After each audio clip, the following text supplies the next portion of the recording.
Bien, donc bonjour tout le monde. Donc, deuxième séance de préparation au CRPE 2023. Donc, nous sommes un groupe de nous sommes une bonne dizaine, d'accord? Et je dis bonjour à tout le monde. Et donc l'idée, donc j'ai déjà mis la séance passée, je l'ai mise sur YouTube, mais je vais la mettre sur le site ICRPE parce que vous n'aurez pas les pubs, etc. Donc, comme je disais précédemment, l'idée, c'est de vous préparer de manière vraiment, de vous préparer de la manière de manière optimale en fait. Donc, on va procéder ainsi. Nous avons d'abord sur le site quasiment, euh, quasiment des séances, des préparations depuis 2012. Nous avons des préparations depuis 2012, mais des préparations complètes en mathématiques. Donc 2012, 2013 à 2021. Et donc là, c'est la session 2022. En fait, tous les ans, tous les thèmes du CRPE sont développés. Et donc, la présentation est très simple. Vous avez tous les thèmes qui sont présentés, donc rappel de cours, planche d'exercice postée, corrigée, etc. Cette année, on va essayer de travailler différemment. En fait, le contenu, comme je vais vous le montrer rapidement, alors je vais essayer de me mettre sur le site. Alors, je vais vous montrer comment on pourra effectivement travailler. Alors, attendez 2 secondes, que je remette. Voilà. Et donc,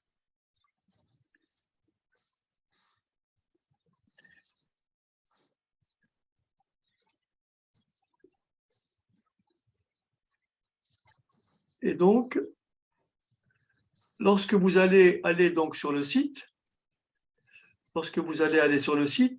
voilà ce que vous allez trouver en fait. Je vais vous montrer comment on peut vraiment travailler efficacement. J'en ai justement parlé avec Laurent cette semaine. Et voilà. Donc, regardez bien. Donc là, vous avez la préparation à l'épreuve. Vous avez la préparation à l'épreuve de 2022, 2021, 2020, 2019, 2018, etc. Est-ce que vous voyez l'écran? C'est bon? Oui. Très bien. Par exemple, si je prends la préparation de 2022, je clique sur 2022. Donc, j'ai simplement ici le volet scientifique en 2022. Ce qui a, comment dirais-je, il n'y a plus de didactique. Donc, nous avons le volet scientifique. Et là, regardez bien, en 2022, comment ça se présente. Vous avez effectivement, les séances ont débuté le 15 septembre. Avec Scratch, là, vous voyez, vous avez tous les thèmes. Planche numéro 1, Scratch, planche. Donc là, c'est le cours. Là, c'est des séances de cours. Voilà, donc par exemple, voilà ce que ça donne. Okay. Donc nous sommes le mercredi 15 septembre 2021. Voilà. Donc voilà. Et ici, la différence ici, c'est que ici, on me demande d'entrer une valeur pour A. Donc je peux entrer n'importe quelle valeur. Voilà. Donc par exemple, alors il faut que j'arrive pas à déplacer ma fenêtre. Voilà. Je vais la déplacer comme ça. Attendez 2 secondes. Voilà. Ok. Excusez-moi. Je vais juste y arriver. Voilà. Donc là, je reviens à ma truc de départ. Par exemple, ici, vous avez la planche numéro 1. Voilà. La planche numéro 1 est postée. Donc, vous voyez, vous avez les thèmes. Vous avez la planche numéro 1. Voilà le sujet. Voilà, vous avez préparé ça chez vous. Voilà, la planche numéro 1, le 22 septembre, tous les exercices. Et bien entendu, une fois que vous avez travaillé sur la planche, vous cliquez à côté et vous avez le corrigé. Bien sûr, qui a été fait devant les élèves. Voilà. Donc voilà. On a compris que la valeur voilà. Et que A Non, nous donner des indications, ou bien c'est juste. non, c'est le fait, c'est le L, c'est un, Voilà. etc. Voilà, je continue. Voilà, par exemple, voilà, je continue. Je me mets sur, je sais pas, cours. Par exemple, là, c'était un cours sur le théorème de Thalès et de Pythagore. Donc là, c'est un cours. Voilà, cours, voilà. Voilà.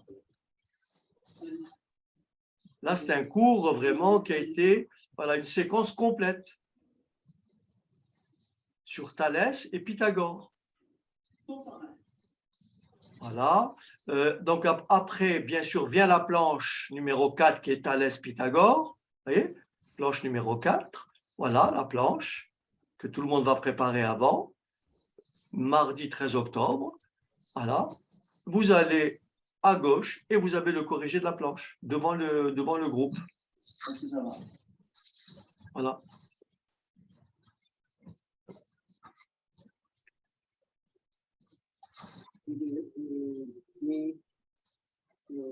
Là, on entend Laurent. Voilà.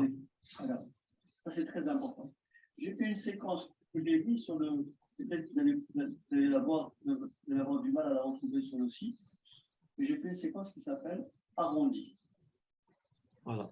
Laurent, est-ce que tapez sur Google, voir sur YouTube, tapez voir si vous trouvez arrondi et donnez le lien à vos camarades. Je vais quand même réexpliquer. Voilà. Donc, etc. Vous voyez. Et donc, ça va jusqu'à, vous voyez, tout le programme. Vous voyez, tout le programme est là. Vous voyez, tout le programme. Avec les thèmes trigonométrie, fonctions numériques, l'essentiel sur le tableur, les grandeurs et mesures, exercice sur les probabilités, soutien, donc ça c'est un soutien sur les conversions, grandeur et mesure, planche numéro 17, voilà, voilà, planche numéro 17, grandeur et mesure. Bien sûr à côté le corrigé, voilà. Bien, bonjour tout le monde, on est le mercredi 5 janvier 2022. Donc, je vous souhaite à tous et à toutes une excellente année 2000. Voilà, etc. Et bien sûr, après, planche, géométrie. Donc là, c'est des planches de synthèse, vous voyez, où vous avez de la géométrie, des probas et de l'arithmétique. Planche numéro 27. Voilà. Voilà. Planche numéro 27, corrigée. Donc ça, c'est en 2022. Ça, c'est en 2022. Oui. Donc, bonjour tout le monde. Qui me fait A. Voilà. Et maintenant, si vous permettez, regardez bien, je vais vous montrer ce qui se passe un peu plus près. Donc là, c'est en 2022. Si je remonte aussi loin que, par exemple, je vais aller en 2018, je vais aller en 2018. Là, vous avez deux volets, le volet statistique, scientifique et le volet. Là, vous avez à partir de 2014, de 2014 à 2021, vous avez du scientifique et de la didactique. D'accord? Par exemple, donc ici, si je reviens à 2018, pareil, volet scientifique, bon, là, volet didactique, vous avez tous les cours de didactique, la multiplication, les fractions, les nombres décimaux, enfin, tous les termes, en fait. OK? Ensuite, je reviens dessus, 2018, voilà, volet scientifique, et pareil, vous voyez, tous les sujets, planches, probabilité, statistiques, les fonctions, comment démontrer, géométrie, géométrie, scratch, tuto, grandeur et mesure. Tout ça, ce sont des planches d'exercice. Par exemple, scratch ici, planche d'exercice. Voilà, voilà, planche d'exercice, voilà. Et bien sûr, à côté, corriger. Donc, bonjour tout le monde. Séance du mercredi 17 janvier 2018 pour corriger de la planche numéro 17 et le programme. Et pour donc ici, etc. On va tracer un. Voilà. Donc ça, c'est 2017, 2016. Pareil, volet didactique, volet scientifique. Didactique, pareil. Toute l'année, il y a des cours de didactique. Et ici, volet scientifique. Donc, voilà. Pardon. Voilà. Donc, qu'est-ce que j'ai dit? 2017. Si je vais jusqu'à 2015, pareil, scientifique. Et vous avez tout, voyez, les racines carrées, le cours sur les équations du premier degré, du second degré. Voilà. Enfin, tout y est, en fait. Bonjour tout le monde. Reprise de séance de d'accord. Voilà ce qu'on va essayer de faire. Alors, donc l'idée maintenant, c'est celle-ci. Donc, vous avez pris connaissance du contenu, je répète.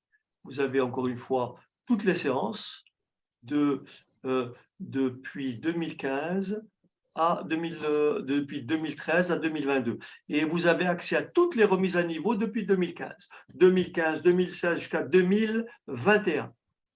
Toutes les remises à niveau. OK? Donc, tout ça est inclus. Donc, vous avez à peu près, on va dire, au total, autour de 900 heures de séance. Autour de 900 heures. Donc, vous avez vraiment de quoi travailler. Donc, en fait… Monsieur Charmac, Oui, excusez-moi, Laurent. vous n'avez pas parlé de l'onglet remise à niveau aussi, parce que là, il y a quelqu'un qui ne voit que jusqu'en 2021, mais c'est parce qu'elle doit se trouver sous l'onglet remise à niveau. Oui, parce qu'elle n'est pas… Oui, parce Dans qu'elle est sur remise à niveau, parce que vous n'avez Oui. pas encore accès à l'aspect… Ça, c'est l'aspect court, en fait. Parce qu'il y a deux niveaux au niveau du site. Vous voyez, il y a deux espaces. Il y a l'espace remise à niveau que vous avez, pour lequel vous avez déjà… J'ai fait une formation avec M. Charmac, donc j'avais commencé la remise à niveau. Pour lequel vous avez, donc ça c'est la remise à niveau, et là vous avez l'espace abonné dont je vous parlais. Donc avec toutes les préparations depuis 2013 à 2000, actuellement 2022. Donc voilà. Donc ça c'est sur le site ICRPE. Alors, donc pour travailler encore une fois, donc ça vous donne une idée. Donc l'idée, c'est que comme j'ai commencé la première séance, je vais maintenant travailler différemment. Je vais en fait vous… Alors, je vais déplacer ça. Voilà.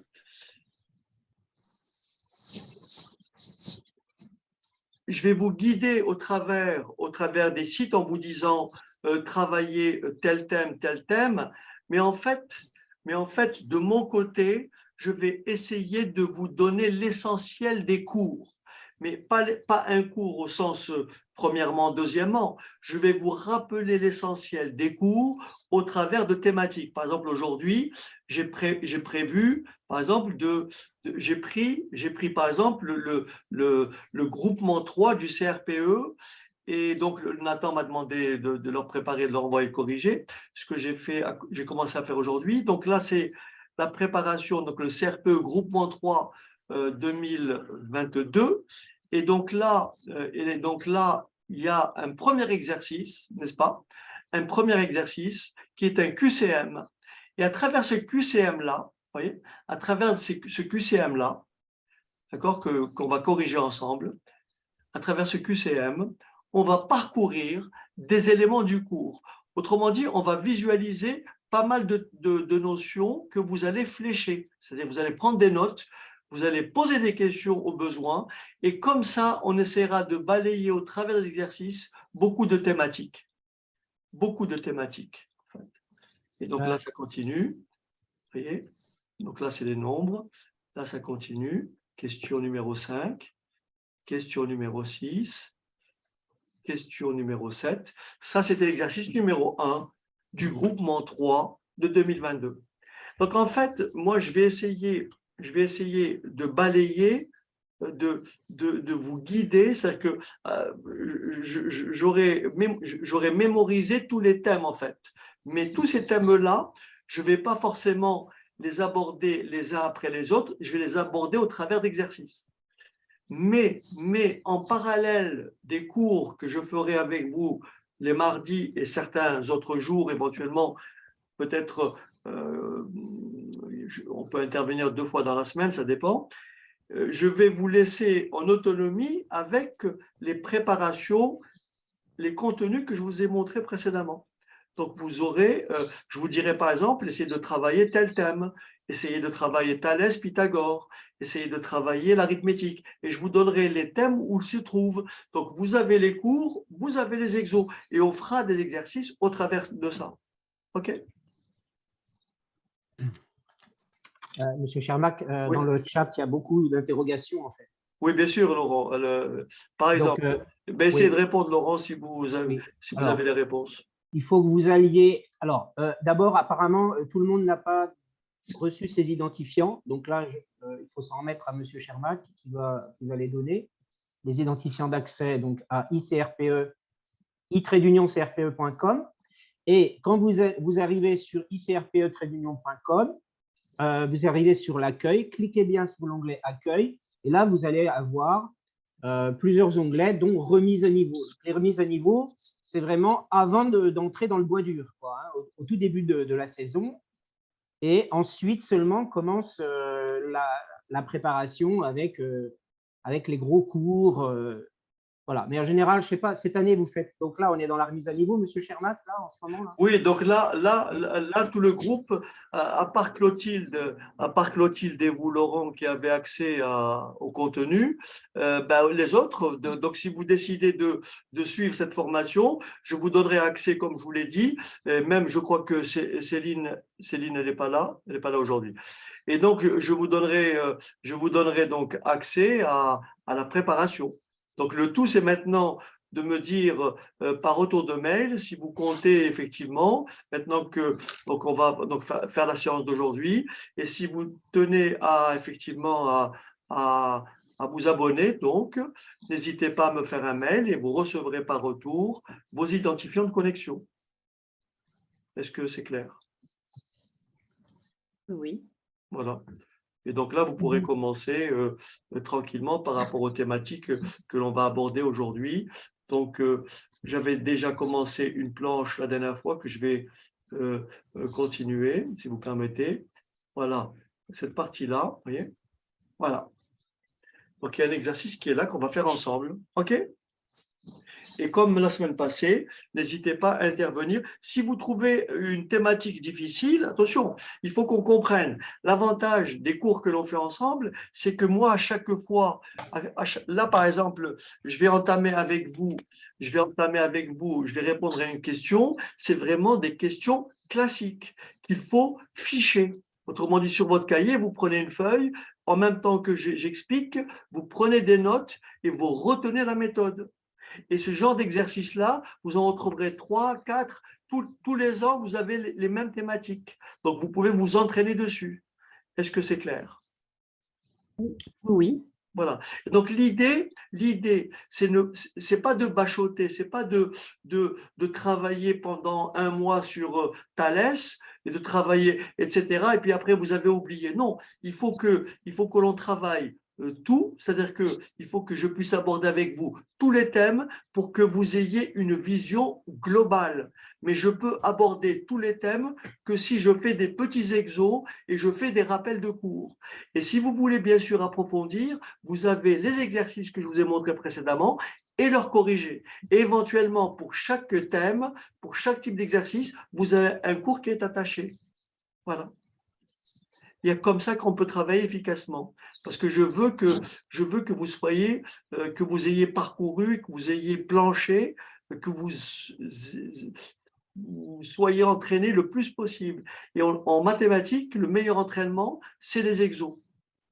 Et les exos, vous en avez quasiment, vous pouvez en faire, même si vous en faites 20 par semaine, vous n'aurez pas le temps de tout faire, tellement il y a d'exercices. Donc, à vous de vous organiser pour travailler les thèmes qui vous posent difficulté.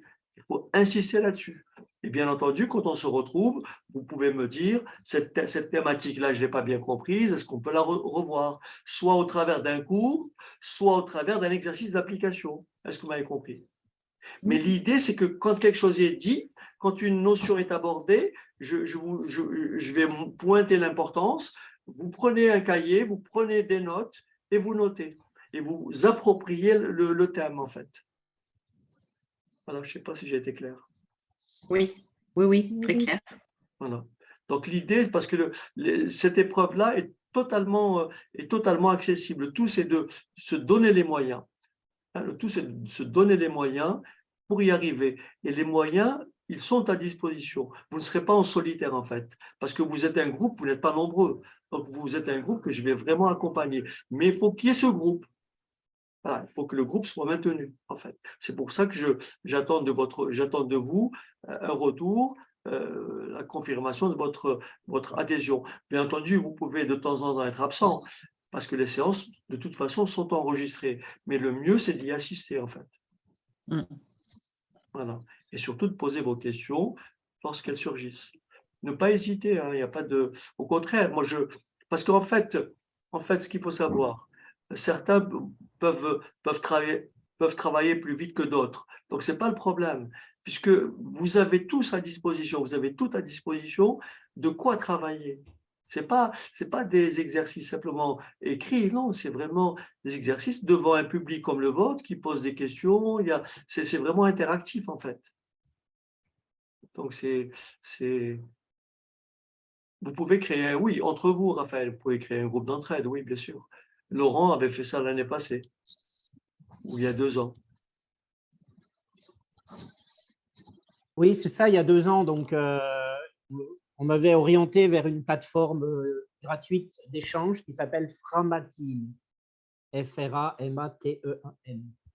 Et en fait, effectivement, il y a possibilité de s'échanger des messages directement sur la plateforme, de s'envoyer des pièces jointes, d'essayer un petit peu de s'aider dans les exercices, éventuellement de se mettre sur la voie.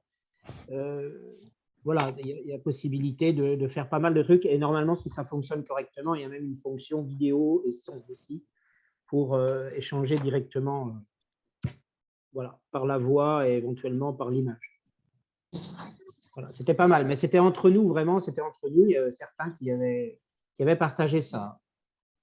Donc, si ça intéresse certains, je peux envoyer de toute façon le lien, parce que j'ai toujours trace de ce qu'on avait fait. Donc, je peux toujours essayer d'envoyer le lien.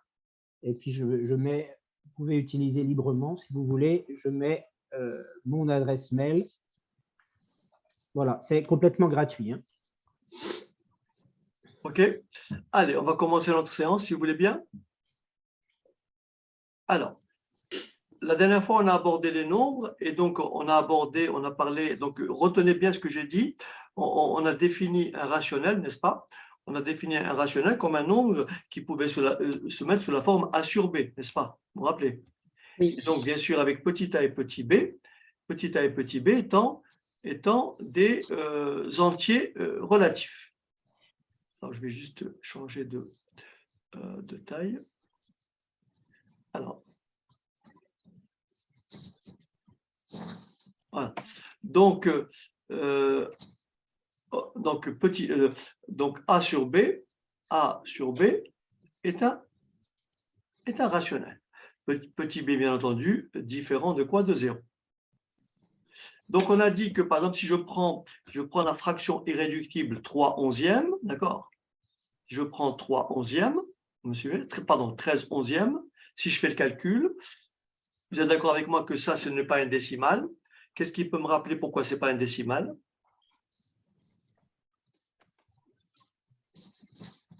Qui peut me rappeler pourquoi 13 sur 11 n'est pas un décimal? Parce qu'on ne peut pas l'écrire sous la forme A sur 2 puissance n fois 5 puissance m. Très bien. Ça veut dire que le dénominateur, c'est d'abord une fraction irréductible, n'est-ce pas? Et comme le dénominateur ne peut pas être mis, n'est pas de la forme 2 exposant n, n'est pas formé de puissance de 2 et de puissance de 5. Vous me suivez ou pas? Le dénominateur n'est pas formé de puissance de 2 et de puissance de 5. Par conséquent, ce n'est pas un décimal. Et donc, c'est un rationnel. Si je prends ma calculatrice, je vais trouver combien? Je vais trouver 1, n'est-ce pas? 18. Et puis, je mets une petite barre. Est-ce que ça va?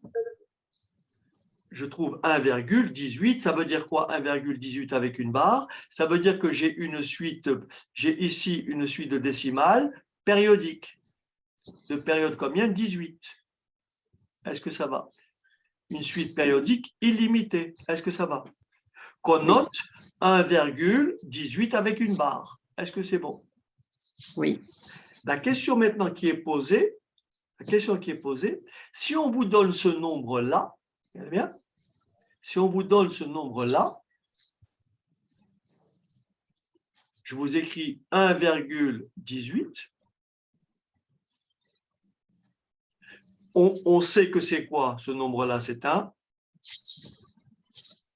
Rationnel. rationnel. On est d'accord? C'est un rationnel. Donc la question qui est posée, c'est donner son écriture fractionnaire. Autrement dit, comment à partir de cette écriture-là, j'arrive à retrouver le 13/11e. Est-ce que vous avez compris la démarche? L'objectif.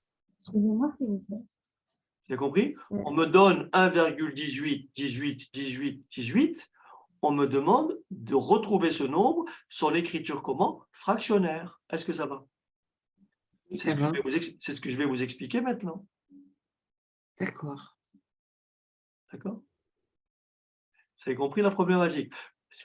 Vous êtes d'accord avec moi que ça fera 13/11e, le résultat? Oui. La Oui, question, c'est comment je retrouve 13/11e. Est-ce que vous avez compris? Voilà. Comment je retrouve 13/11e? C'est ce que je vais vous expliquer maintenant. Alors voilà, la démarche est la même. Après, je vais vous laisser faire celui-là, d'accord? À titre d'exercice. OK? Ok. Allez, on y va. Regardez bien. J'écris. Ce nombre-là, je l'appelle petit a. Regardez bien. Je l'appelle petit a. OK? Et petit a est égal à 1,18. Est-ce que ça va? Je pose petit a égale à 1,18. OK. Ici, j'ai une période de 2. Je vais multiplier les deux membres par 100 pour déplacer la virgule de 2 rangs vers la droite. Vous êtes d'accord avec moi que le nombre, c'est 1, 18, 18, 18, 18, etc. Est-ce que ça va? Oui. Donc, si j'écris 100A, est-ce que vous êtes d'accord que ça fera forcément, vous voyez, je déplace la virgule de combien de rangs? 2 rangs vers la droite. Et donc, ça fera combien? 1,18, pardon, ça fera 118,18 avec une barre. Est-ce que ça va? Oui. Est-ce que tout le monde voit ça?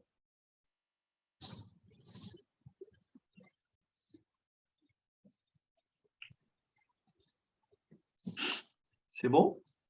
Oui. Très bien. Est-ce que tout le monde voit que A peut s'écrire A égale à 1 plus 0,18 avec une barre?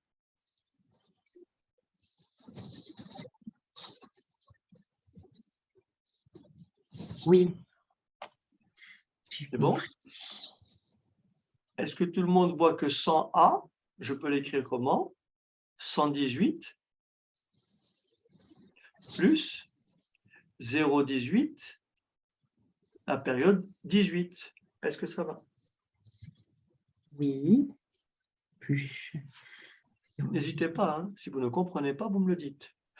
Pourquoi je dis ça? Parce qu'une fois qu'on a compris ça, on le fiche, c'est terminé. On passe à autre chose. Ça, c'est une compétence qu'il faut avoir. Vous comprenez ce que je dis? Si vous êtes embêté, dites-le moi.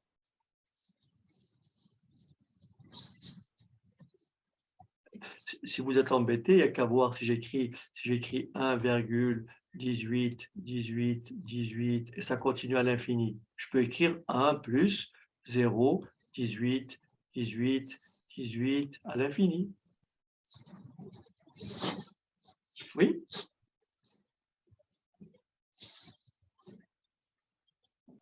Oui? Une démo consent, ça veut dire que tout le monde a compris? Oui, parce qu'il faut me dire. Hein, Alors, le cours, il faut qu'il soit interactif. Il Hein. faut parler. Hein. Le cours, il faut me dire oui, non. C'est-à-dire qu'il faut vraiment, c'est pas un cours, c'est pas dans un sens. Il faut vraiment qu'il y ait un feedback. Il y a comme ça qu'on progresse, en fait. Si vous ne comprenez pas, vous me le dites.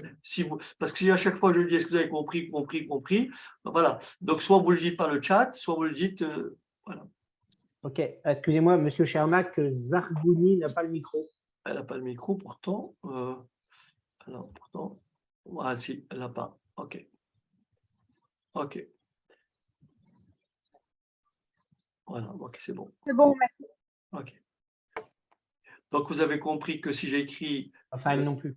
Pardon. Qui ça? Raphaël. Raphaël. Mais Raphaël, apparemment, il ne peut pas parler, il m'a dit. Ah si. Non, mais là, il a le micro. Il a le micro. Non, non, c'est lui, c'est son micro qui ne fonctionne pas, en fait.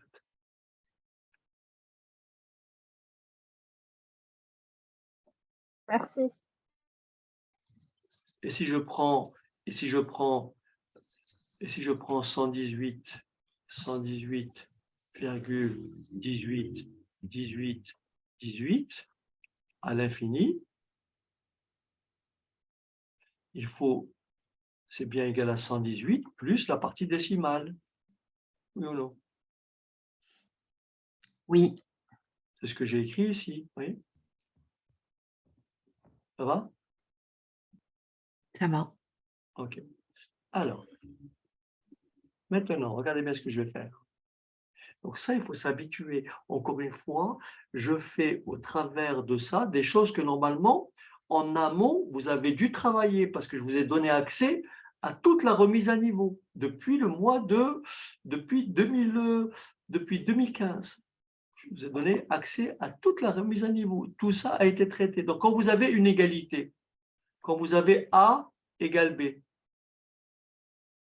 et vous avez C égale D, eh bien, vous pouvez faire soit additionner les deux. Oui.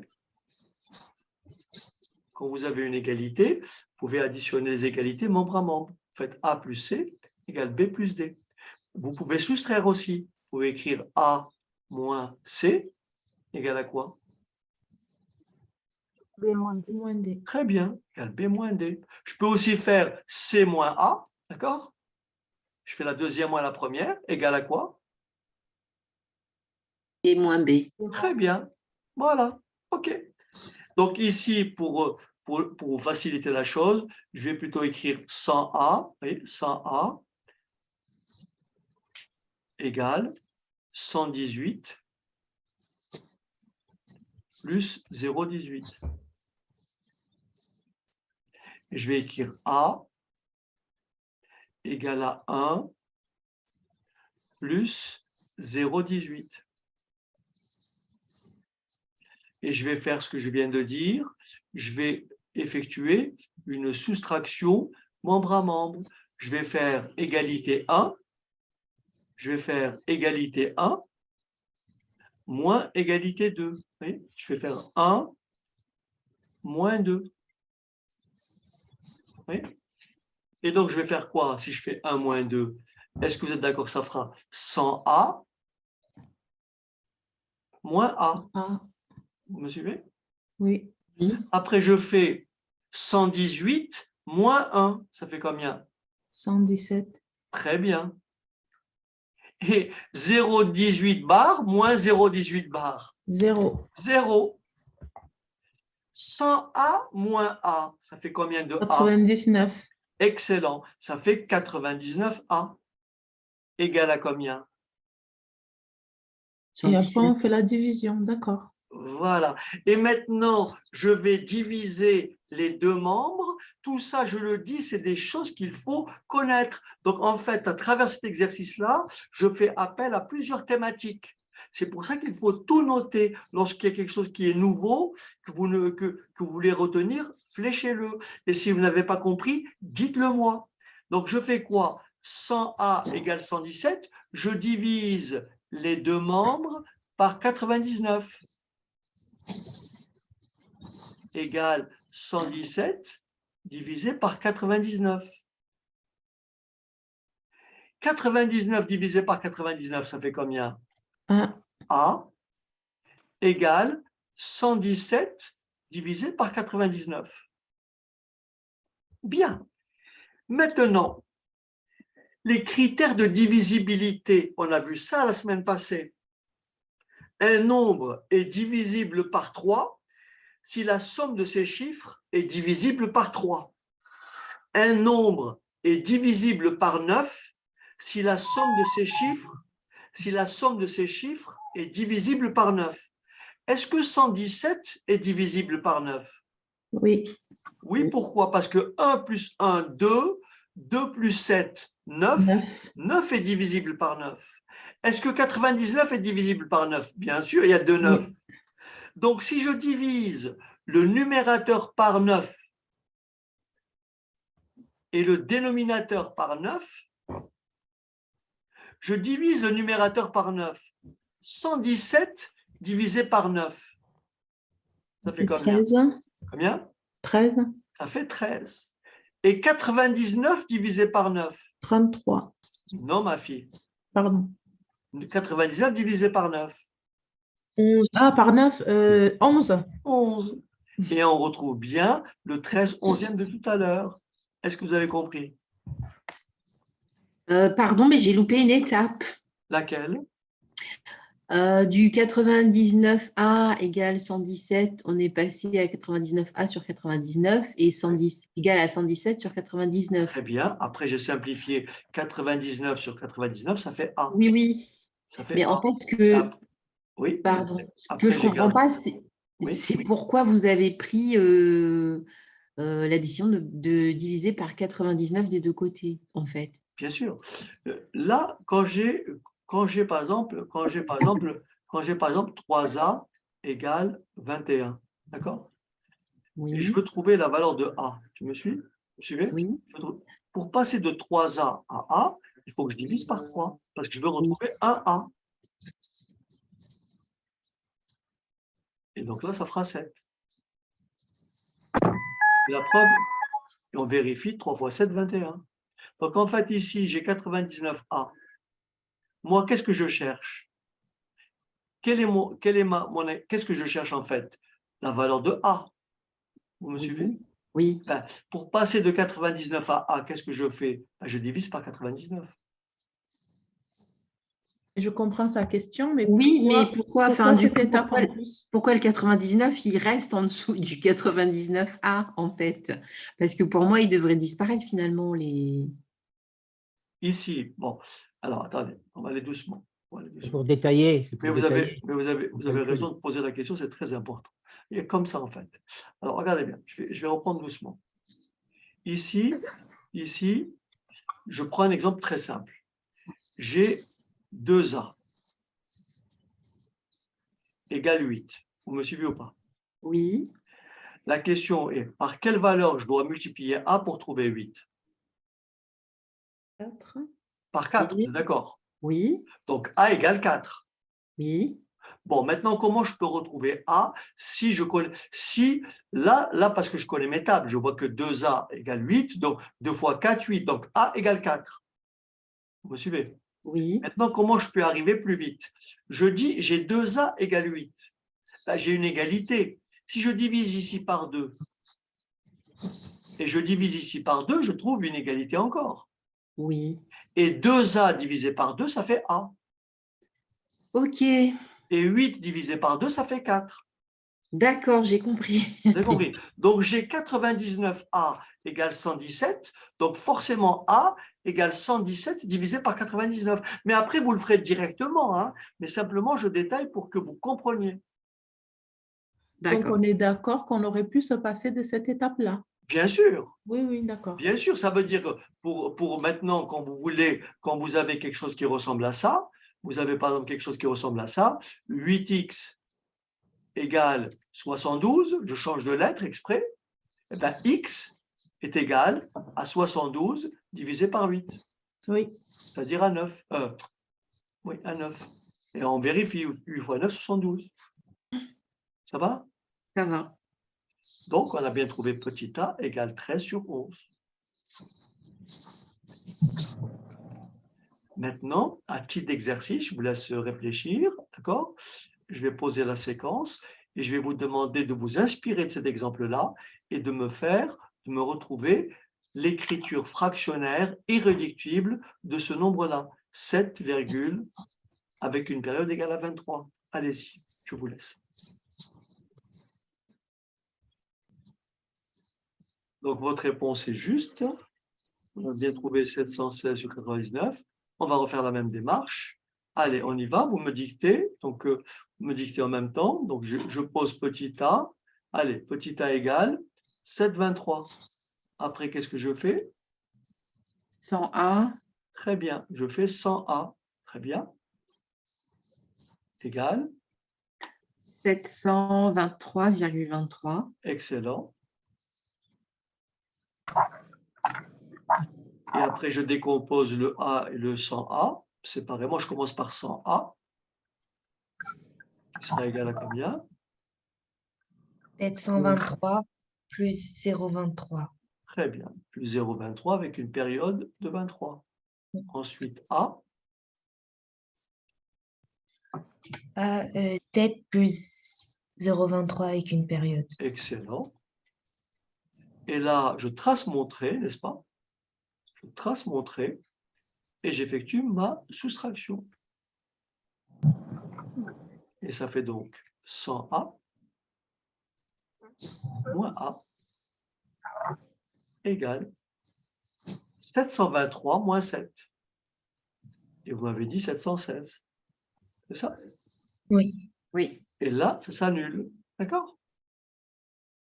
Et là, je fais mon opération. Ça fait de nouveau combien? 90A égale 716. Et donc A, ouais, maintenant je vais aller plus vite, vous avez compris. Donc A est forcément égal à combien?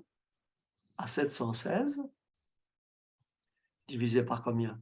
Par 99. 9. Ce nombre-là, 716, n'est pas divisible par 3. Et il n'est pas divisible par 11. 716 n'est pas divisible par 11. Par conséquent, là, 716 sur 99 est bien une fraction irréductible. Est-ce que ça va? Oui, ça va. Je suis allée un petit peu vite. Du coup, j'ai complètement oublié cette étape-là de décomposition. Est-ce que c'est gênant? Vous avez oublié quoi? Je n'ai pas bien compris. Une étape, c'est-à-dire la deuxième étape où vous écrivez 100A égale 723 plus 0,23. Ça? Oui, voilà. J'ai fait directement en fait la première étape, j'ai ôté 723. Oui, vous faites de tête, vous pouvez écrire, vous avez fait directement 100A, n'est-ce pas? Moins A égale 723 moins 7. C'est ça. Il n'y a pas de problème. Mais moi, quand je fais ça, c'est vraiment pour vous expliquer pourquoi ça disparaît. Vous comprenez? Mais vous pouvez écrire ça, il n'y a pas de souci. Enfin, avec les virgules. Avec la partie décimale, je l'ai faite, je veux dire. Ah oui, dans ce cas-là, il vaut mieux. Oui, parce qu'après, on ne comprend pas. C'est pour ça que là, c'est pour vraiment, quand je fais comme ça, on justifie que la partie décimale disparaît, en fait. Mais ce n'est pas grave. Le tout, c'est que vous avez compris la démarche, en fait. OK. OK? D'accord. Moi, j'avais une question. Je voulais savoir pour la fraction Oui. irréductible. Il faut simplement voir si elle n'est pas divisible par 3. Ah non, parce que, en fait, j'explique. Je sais que 99, d'accord, 99 se décompose comment? Se décompose comme étant 9 fois 11. Et je sais que 9, c'est 3 au carré. D'accord? C'est ce qu'on appelle ça, là. Voilà, je vous donne le terme, c'est très important. Là, on dit que on a décomposé, je l'écris, hein, on a décomposé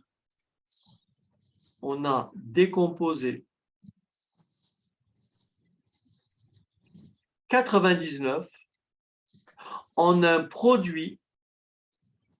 De facteur premier. Voilà, en un produit de facteurs premiers. En un produit de facteurs premiers. Qu'est-ce que c'est un nombre premier? Un nombre premier, tout ce que je vous dis là, il faut le noter. Un nombre premier, est un nombre qui admet exactement deux diviseurs, 1 et lui-même.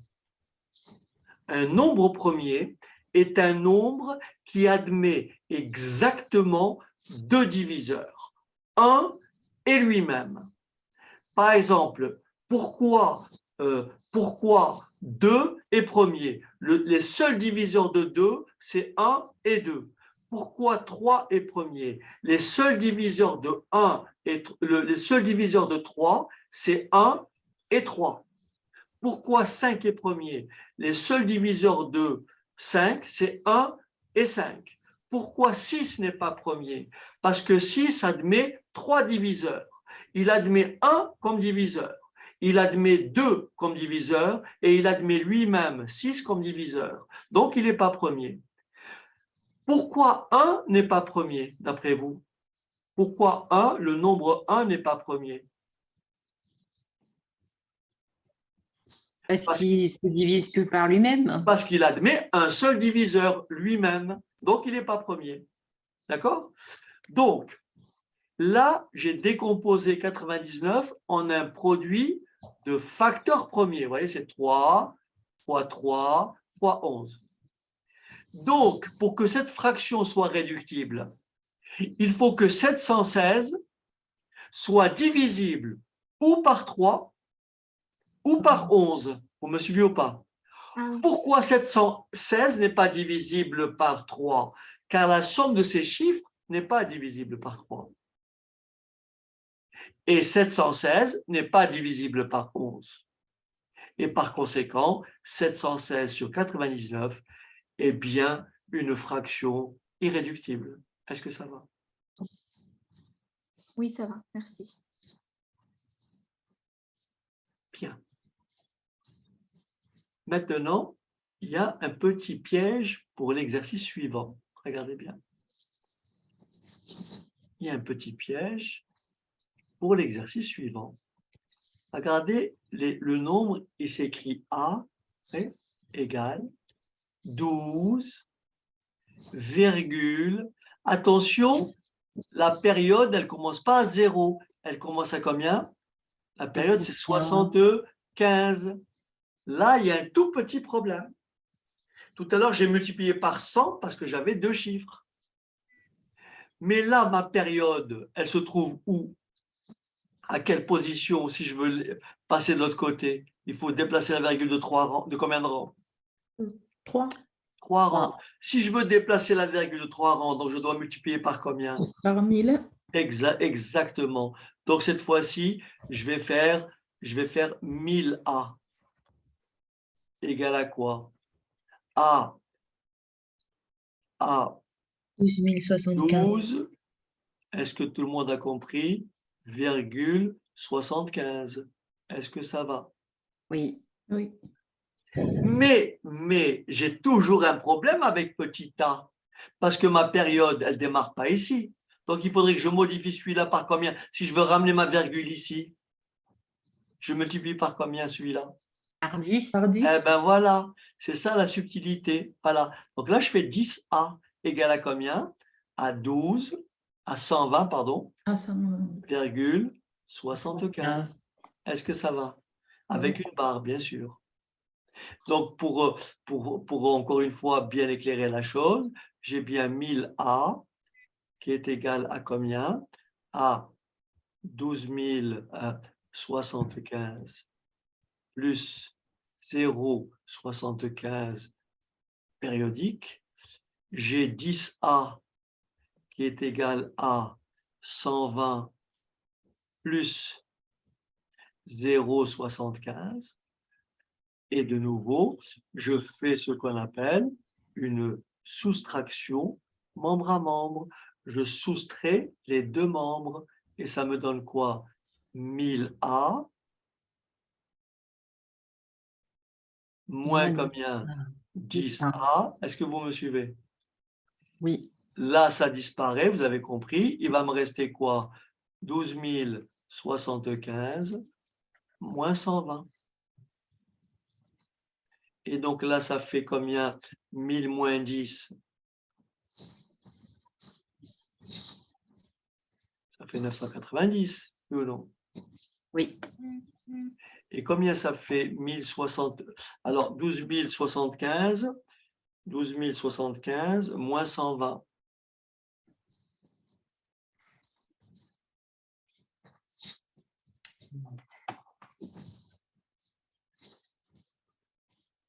Alors, je fais l'opération. 11 955. Oui. J'ai trouvé 11 950, c'est ça? Oui, c'est ça. OK. Oui. Et donc, pareil, petit a égale 11 955 divisé par combien? Par 990. Vous me suivez jusque-là? Oui. Le numérateur, son chiffre des unités est un 5. Mon dénominateur, son chiffre des unités est un 0. Ça veut dire que le numérateur et le dénominateur sont tous les deux divisibles par 5. Est-ce que vous m'avez compris? Oui. Oui. Donc, je peux diviser numérateur et dénominateur par 5. Je commence par diviser le numérateur par 5. Ça me donne 2391. Vous m'arrêtez si je me trompe. Je divise le dénominateur par 5. Ça me donne 198.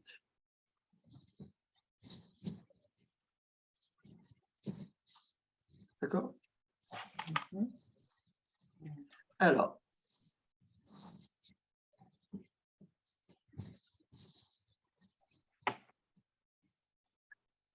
et donc la question, est-ce que c'est réductible? Je regarde. Ce nombre-là n'est pas divisible par 2, vous avez compris, parce que là, c'est un nombre impair, et là, d'accord, il est impair, donc on ne peut pas simplifier par 2. Je vais tester 3. Je fais 9 et 1, 10, 10 et 3, 13, 13 et 2, 13 et 2, 15. 15. Ça veut dire que le numérateur est divisible par 3, oui ou non? Oui. Oui. Je passe maintenant au dénominateur. 1 plus 9, 10, 10 et 8. 8. Est-ce que 18 est divisible par 3? Oui. Oui. Et au numérateur, j'avais trouvé combien? 10, 10, 15. 13, 15. Donc, le numérateur est divisible par 3. Donc, en simplifiant par 3, ça fait combien? Ça fait 7. Ça fait encore peut-être 9. C'est ça? Et puis 7. Est-ce que ça va? 797.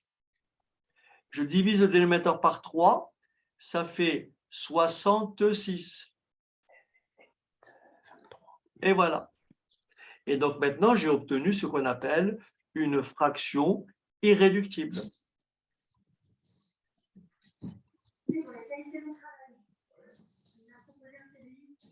Je ne peux pas aller plus loin, puisque 66, puisque les seuls diviseurs de 66, 66 en facteur premier, c'est 2 fois 33. Donc, c'est 2 fois 3 fois 11.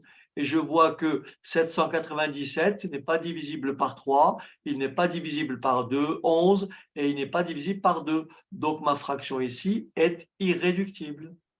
Est-ce que ça va? Et vous pouvez vérifier. Si vous maintenant vous tapez 797 divisé par 66, ça vous renverra bien ce résultat-là. OK? OK. Voilà, ça c'est un thème essentiel. Et au travers de ce thème-là, au travers de cet exercice-là, on a parcouru pas mal de compétences. Bien. Est-ce que vous avez une question? Non. Ça va, OK. Alors, on va essayer de parcourir ensemble donc la partie dont je vous avais parlé, mais je ne vais pas faire toutes les questions, je vais plutôt m'intéresser à ce qu'on a vu ensemble. Voilà. Voilà, par exemple, la question. Donc, il faut choisir, quelle est la bonne réponse, A, B, C ou D? On vous dit 4 sur 25, 4 sur 25 est un nombre réel, mais n'est pas un nombre rationnel. Est-ce que c'est un nombre réel, mais pas un rationnel? Si c'est un réel, c'est un rationnel. 4 sur 25, c'est un réel. Et c'est même un rationnel, vous avez compris. 4 sur 25 est un rationnel, c'est bon? Donc la réponse A n'est pas bonne. Est-ce que la réponse B est bonne? Un nombre rationnel, mais n'est pas un nombre décimal. Ben non, c'est pas bon. D'accord? C'est un nombre rationnel, c'est vrai, mais on me dit que ce n'est pas un nombre décimal, la réponse est fausse. Et ici, c'est un nombre décimal, mais n'est pas un nombre entier. Est-ce que c'est un nombre décimal? Oui. Oui, parce que son dénominateur est composé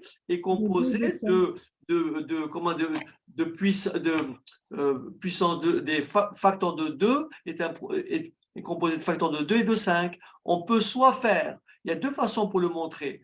Soit on pose l'opération, on fait 4 sur 25, vous me suivez ou pas, égale 0,16.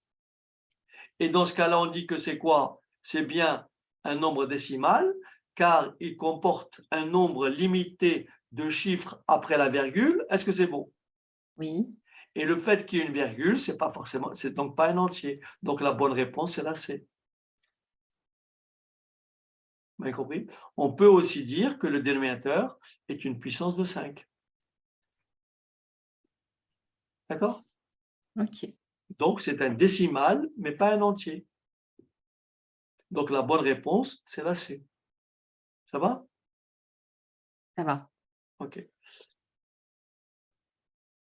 Alors, on me dit, je vous laisse réfléchir un petit peu. La question, c'est le quart de 4/12e, c'est 1/3, ou bien 4/3, ou bien 16/48e, ou bien 4/48e. Je laisse réfléchir un petit peu. Faites pas ça de tête. D'abord, il faut traduire le quart de 4/12e. Qu'est-ce que c'est le quart de 4/12e? C'est un quart, vous me suivez, que multiplie 4/12e. Est-ce que ça va? Pour multiplier une fraction par une autre, on fait le produit des numérateurs et le produit des dénominateurs. Est-ce que vous me suivez? Oui. 1 fois 4, ça fait 4. Et 4 fois 12, 48. 48. La bonne réponse, c'est la A. La A. La D, pardon. La bonne réponse est la D. Oui, parce que moi, j'ai fait 4/12e divisé par un quart, c'est pour ça. Non, non, non, Laurent. Oui, non, mais c'est bon, j'ai vu C'est mon le erreur. quart, attention Laurent, c'est le quart de 4/12e. Le quart de 4/12e, c'est un quart fois 4/12e. Un quart de 4/12e, oui, tout à fait. Voilà. Et donc, la bonne réponse, c'est la D. Est-ce que tout le monde a compris? Non, j'ai loupé quelque chose. Pourquoi vous êtes passé par un quart, en fait? Eh ben, je peux écrire comme ça. On peut l'écrire comme ça. Là, c'est 4/12e, oui ou non? Oui. Là, c'est 4/12e. Si je vous dis, comment vous écrivez le quart de A? Le quart du nombre A? Vous l'écrivez A divisé par 4, oui ou non? Oui. Bon, je veux le quart de 4/12e. Donc je fais 4/12e divisé par 4, oui ou non? Oui. Mais 4, qu'est-ce que c'est? C'est 4 divisé par 1. Vous me suivez ou pas? Oui. Pour diviser une fraction par une autre, on multiplie le numérateur par l'inverse du dénominateur. C'est pour ça que moi, j'ai fait directement comme ça. D'accord. Est-ce que vous comprenez mieux? Oui, oui, oui, j'ai compris. Voilà. Donc, vous, quand vous divisez, il ne faut pas diviser par un quart, il faut diviser par 4. Vous comprenez? Eh oui, parce que si vous divisez par un quart, vous allez multiplier par 4 après. C'est ça l'erreur. Faites attention. Le quart d'un nombre, c'est le nombre divisé par 4. Quand on veut le quart d'une pizza, on la découpe en 4. Donc, découper quelque chose en 4, c'est le diviser par 4. Et donc, 4/12e, le quart, c'est diviser 4/12e par 4. Eh bien, je pose l'opération si vous préférez. OK? OK. Voilà. Tout ça, c'est pas compliqué. Le tout, c'est de bien comprendre. Et c'est tout. C'est comme ça que ça marche. Alors, est-ce que je peux expliquer ma démarche? Comment? Parce Qui est que moi, juste ou fausse? Qui est juste ou fausse? qui est fausse. Je suis arrivée à un tiers. C'est les fausses que je voulais expliquer. Qu'est-ce que vous voulez m'expliquer? C'est les fausses. Bon, allez-y, je vous écoute. Je vous Non, écoute. parce qu'en fait, je n'ai pas utilisé du tout, on va dire, une technique mathématique. En fait, j'ai fait un petit schéma, j'ai divisé par 12 et j'ai pris 4. Ah non, dans ce cas-là, il faut prendre 4 douzièmes et le 4 douzièmes, il faut le diviser par 4 et vous allez trouver 4 48e. OK. Eh oui, attention, hein. Donc, ne vous amusez pas à faire des schémas parce que vous n'allez pas vous en sortir en fait. Mais si vous faites ce que vous dites, si vous prenez, vous divisez, vous prenez 4 douzièmes d'une barre et vous prenez le quart de ces 4 douzièmes, vous allez trouver 4 48e. C'est sûr. OK? D'accord. Merci. OK. Alors, on continue. Alors, ici, regardez bien. Bon, je vous laisse réfléchir. Allez-y. Je répète, quand vous avez des questions comme ça, il ne faut surtout pas essayer absolument de trouver les réponses. Il faut oublier les réponses et vous focaliser sur l'opération à effectuer. Donc ici, si je pose mon opération, vous allez voir que cette opération-là, je peux la faire de plusieurs façons. Alors la façon la plus simple, et puis après une façon un peu plus compliquée, qui est peut-être un peu plus élégante, mais c'est pareil. Regardez bien. Je fais 2 tiers fois 5. Tout le monde a compris que 5, c'est comme s'il y avait 5 sur 1. Oui. Donc, ça fait quoi? 2 fois 5 divisé par 3 fois 1. Est-ce que vous êtes d'accord? Oui. Ce qui fait 15 sur 3. Pardon, 10 sur 3. D'accord?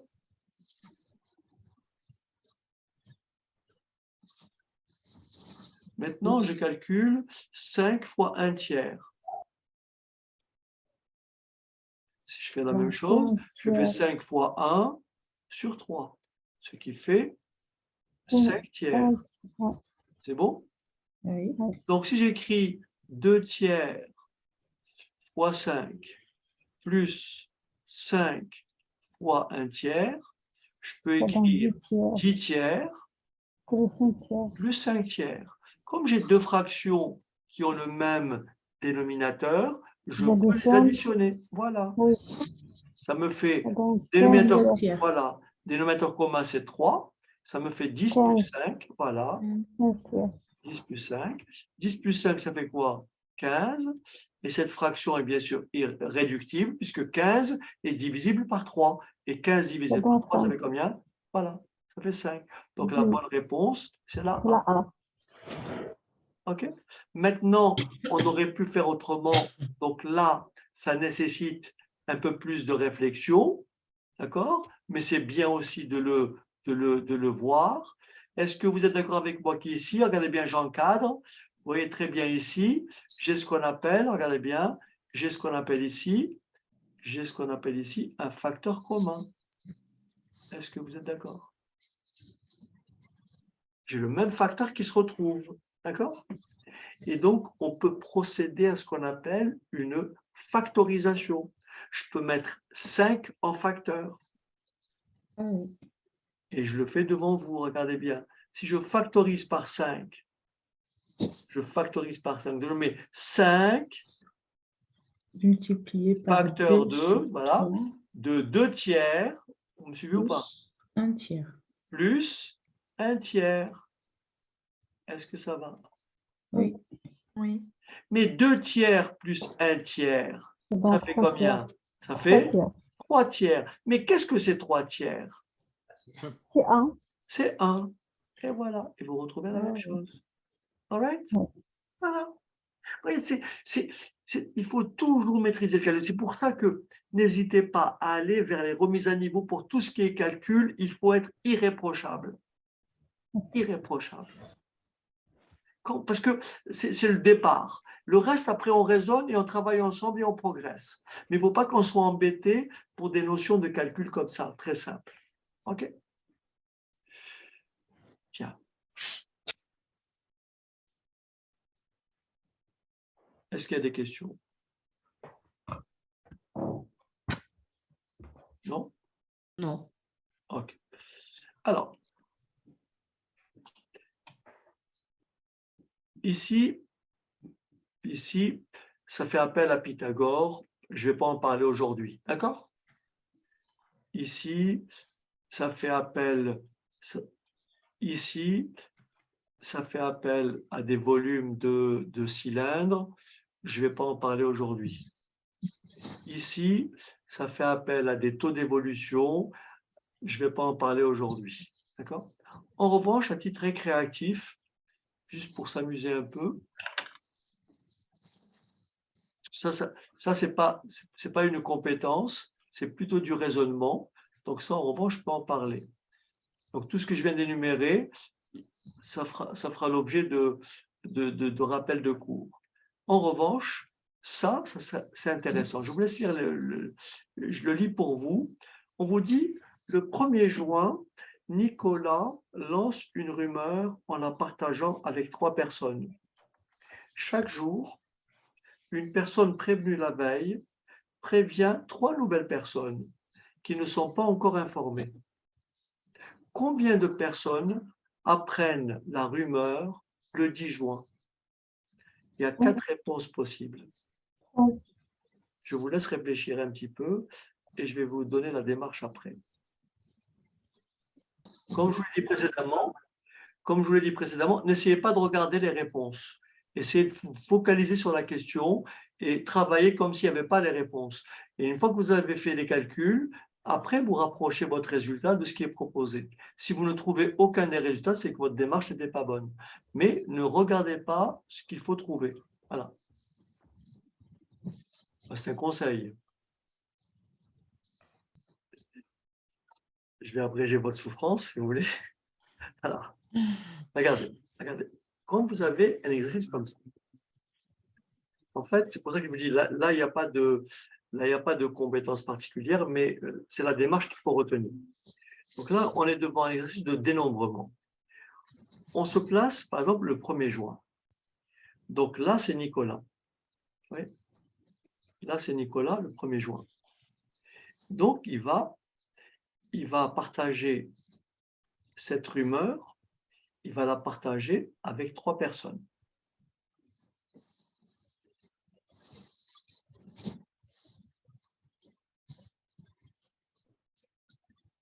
Vous suivez?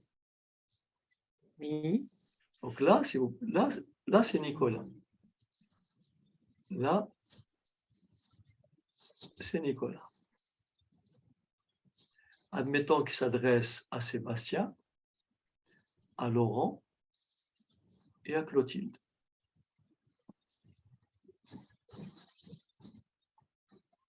D'accord? Vous avez compris? Sébastien va diffuser la même information auprès de 3 autres personnes. Ça, c'est le 1er juin. Vous me suivez? Le 1er juin, le message a touché 3 personnes. Oui ou non? Oui. Maintenant, on va voir ce qui va se passer le 2 juin. Une fois que j'aurai compris comment ça se passe pour le 2 juin, je vais faire une récurrence et montrer comment ça va se passer pour le 10 juin. Qu'est-ce qui va se passer le 2 juin? Le 2 juin, il va se passer ceci. Là, je vais faire un arbre, mais s'il n'est pas… Sébastien, il va s'adresser à 3 autres personnes. Vous me suivez ou pas?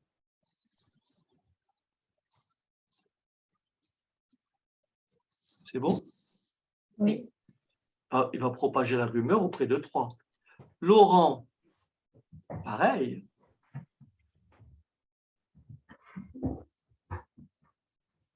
Et Clotilde, pareil. Vous me suivez jusque-là? Oui. Si je vous dis, Nicolas lance une rumeur le 1er juin, avec le même schéma. Et je vous dis, combien de personnes apprennent la rumeur le 2 juin? Il y a combien de personnes qui l'ont apprise, la rumeur, le 2 juin? 9. Combien? 9. Excellent, il y en a 9. Pourquoi? Regardez maintenant comment on trouve 9. On dit, le 1er juin, on a touché combien de personnes? 3. Mais comme chaque personne va toucher 3 personnes, le 2 juin, ces 3-là, il faut encore les multiplier par combien? 3. Par 3. Et donc le 3 juin, on multiplie encore par combien? 3. Par 3. Et au 10 juin, on multiplie encore par combien? Par 3. Par 3. Donc, combien de personnes auront été touchées le 10 juin? 3 puissance 10.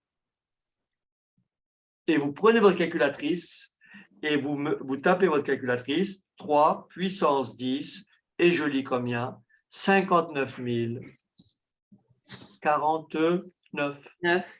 La bonne réponse est la C. Est-ce que vous avez compris le raisonnement ou vous voulez que je le refasse? Non, mais l'énoncé, moi, une personne, ce n'est pas chaque personne. Donc, moi, j'ai considéré qu'il y avait une Le ou des 1er personnes juin, qui- Laurent, le 1er juin, Nicolas lance une rumeur en la partageant avec 3 personnes. Chaque jour, une personne prévenue la veille prévient 3 nouvelles personnes. Oui. Ouais, je n'ai pas compris comme ça. Ah ben si, c'est écrit. Une personne prévenue la veille, Sébastien est prévenu la veille, il va prévenir 3 personnes. Laurent a été prévenu la veille, il va prévenir 3 personnes. Clotilde a été prévenue la veille, 3 personnes. Et le 3e jour, pareil pour les 3. D'accord? Donc le 3e jour, ça sera 3 fois 3 fois 3. Ça sera 27 personnes qui seront prévenues. Le 4e jour sera 81 personnes, et ainsi de suite. Est-ce que ça va? Le N-ième jour, c'est-à-dire 1er juin plus N, 1er juin plus N-1, ça sera 3 puissance N. D'accord? Donc, le 1er juin, c'est 3 puissance 1. Le 1er juin, c'est 3 puissance 1. Le 2 juin, c'est 3 puissance 2 personnes. Le 3 juin, c'est 3 puissance 3 personnes. Et ainsi de suite, jusqu'au 10 juin, 3 puissance 10. Voilà. Il ne me reste plus qu'à vous dire bonne soirée. Et je vous dis à la prochaine. Si vous voulez bien. Merci, bonne soirée. Merci, bonne soirée. Bonne soirée. Bonne soirée à tous. Bonne soirée à toutes. Et à bientôt. Au revoir. Au revoir.